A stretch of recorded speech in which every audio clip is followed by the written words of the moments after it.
virtual workout number 47 here today. So we have our 3 traditional pieces. We have our warm-up, we have our quality work, and then we have our Metcon. Now, for our warm-up here today, we have an 8-minute EMOM. So every minute on the minute, we're going to be performing a little bit of work here. Now, for today, we're going to be performing 12 reps of each one of these movements. You're going to be doing those 12 reps of that single movement, and then you're going to rest the rest of the minute, okay? So we're going to get started here. We have Pendley rows. With these, we want to go ahead and stay more vertical as opposed to being more horizontal like a bent over row. And you'll see the difference here in a second. We're going to go ahead and knock out 12. Now, if you have 2 dumbbells, you can use this. You can do 12 on each arm with 2 dumbbells, or it's going to be 12 on one arm and then 12 on the other arm. So what I mean by staying more vertical, you're going to go ahead, keep that core tight, still maintaining that hollow position with that torso, but you're going to go ahead and hinge your hips. Now when you hinge your hips, unlike a bent over row where we come pretty much parallel to the ground, we're going to stay more upright here, okay? So your chest is going to be more forward with this row. From here, you're going to go ahead, shrug that shoulder, pull back through that mid-back, still focusing on squeezing that scapula through that spine. But with this one, you're going to get more shoulder and trap emphasis as opposed to that bent over row, which is going to be more of those rhomboids or that mid-back. So you're going to do 12, again, 12 on each arm. After that, you're going to do pause overhead squats. So you're going to take your 1 dumbbell, you're going to press that dumbbell up and overhead, walking out your shoulder and elbow. From there, you're going to go ahead and drop full range of motion to the bottom. You're going to pause for 2 to 3 seconds and then come on up. Now, if overhead squats are too much for you at this point, maybe you don't have the mobility, you're going to go ahead and grab that dumbbell in a goblet squat position, keeping your elbows under that dumbbell, dropping down, pausing, same thing for 2 to 3 seconds before coming on up. Remember, with that squat, you always want to initiate that movement with the hips first, then break at those knees as we squat down, hip crease below that knee. Now, after those pause overhead squats, we're going to move into that bent over row. So like we kind of talked about already, you want to keep that core nice and tight, good hollow position here. This time you're going to hinge at those hips, but you're going to keep hinging until you are essentially parallel to the ground. With those dumbbells, you're going to shrug those shoulders and then pull back and then squeeze between that spine.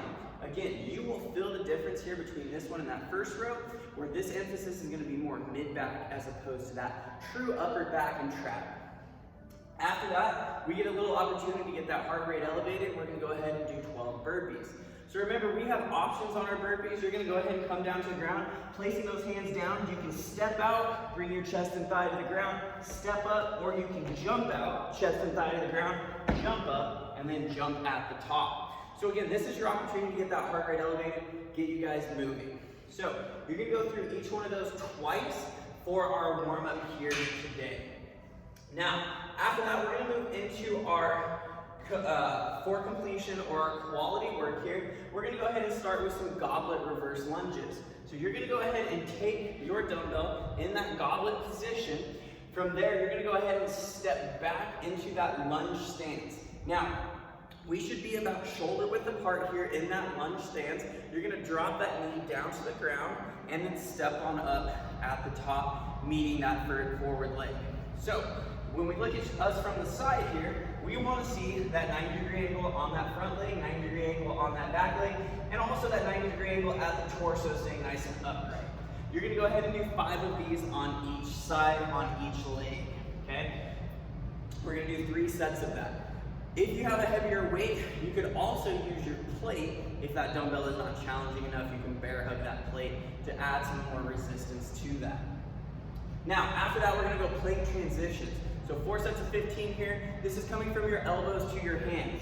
So you can start either way, maintain that hollow position in that core, keeping everything nice and tight as you drop down onto your hands and then back up, okay?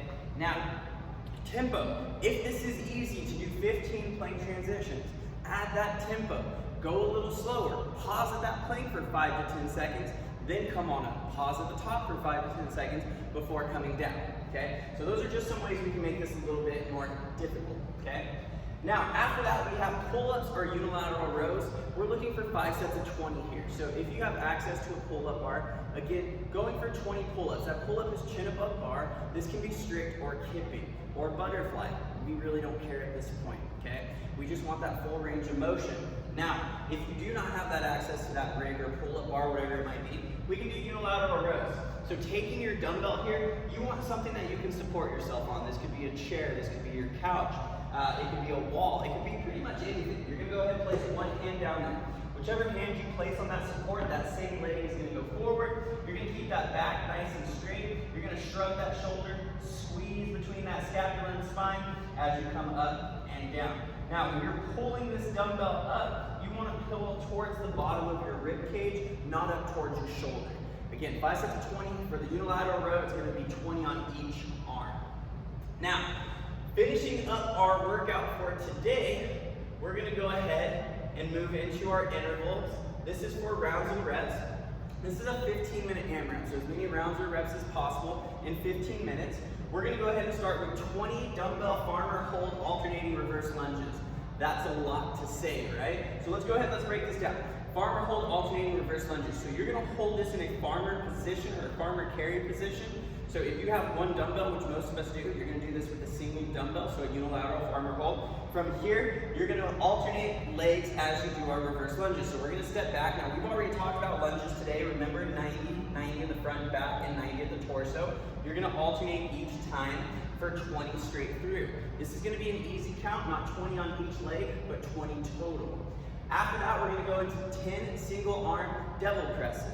So that devil press, starting with that dumbbell on the ground, we've already talked about burpees a little bit here today as well. You're gonna go ahead, come down chest and thigh to the ground. Remember, you can step out, drop down, and step up, or you can jump out, drop down, jump up, and from between your legs, you're gonna bring that dumbbell up in one fluid motion to the top. Remember, we wanna drive through that ground, pressing through that ground, onto those toes, shrugging that shoulder, pulling that elbow high, then turning under that dumbbell at the top. You're gonna alternate through, so this is gonna be 5 on each arm.